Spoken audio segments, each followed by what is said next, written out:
Mga kahalaman, pasyal tayo sa Malagos Nature Park and Resort sa Baguio District, Kalinan, Davao City. Klase-klaseng hayop makita natin dito. Sa gaya niyan. Yung mga ibon dito, maamo. Friendly people sila. Yan ang apo ko. Sayang-saya siya. Yan ang mama niya. Mayroong ibon ding dala. Dito sa Malagos Nature Park and Resort. Tingnan niya. Binidyohan ko parang may maipakita ako sa madlang people dito lang yan sa Malagos Nature Park and Resorts. Dito pa tayo sa mga ibon ha. Marami pa tayong ipakita.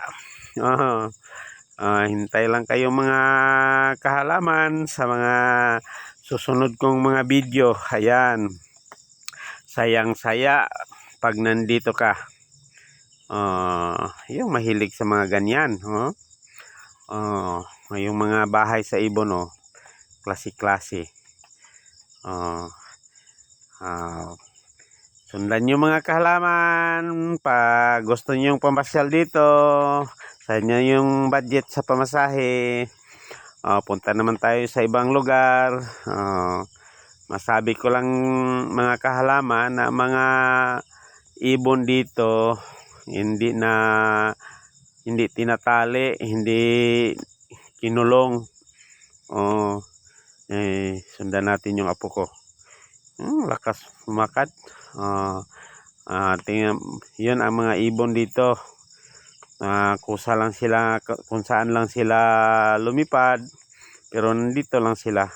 Gusto sila sa mga tao. Kasi may pagkain dito, mga taong magbigay.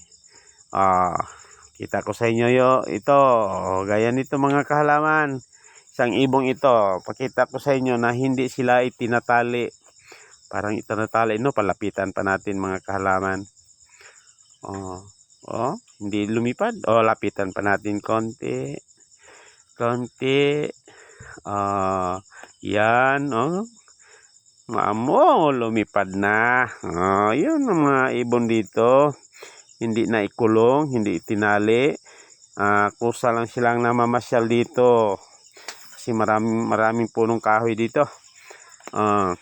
Pasyal pa tayo mga kalaman. Ipasyal ko kayo dito para maingganyo kayong papasyal dito sa Davao City, dito sa Malagos. Yan. Ito parang manok, parang ibon.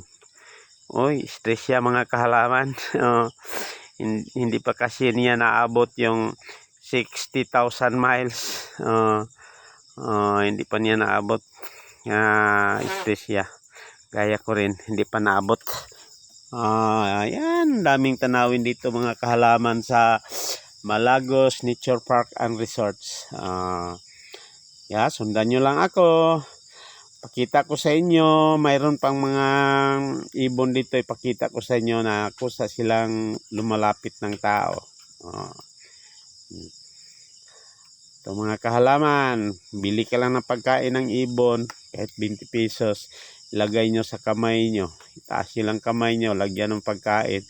Yung mga ibon kusang dadapo sa kamay nyo. Ganyan, kita nyo mga kahalaman.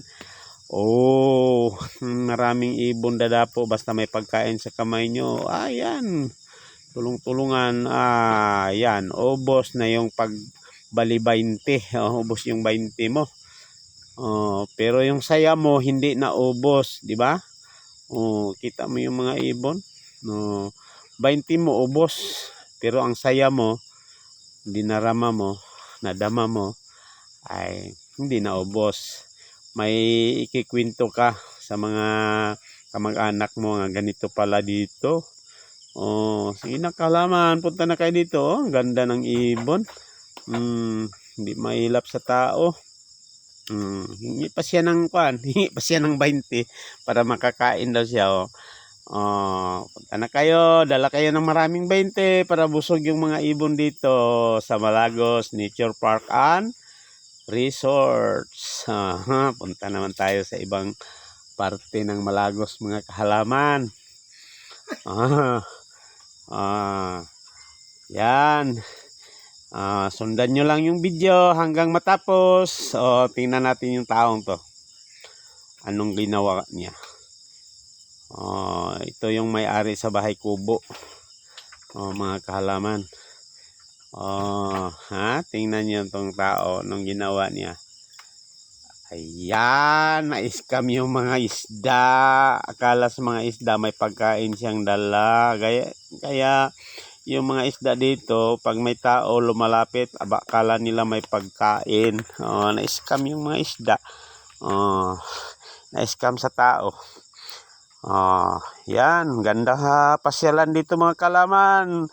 Hanggang dito na lang tayo. Iba na namang content ang ipakita ko sa inyo.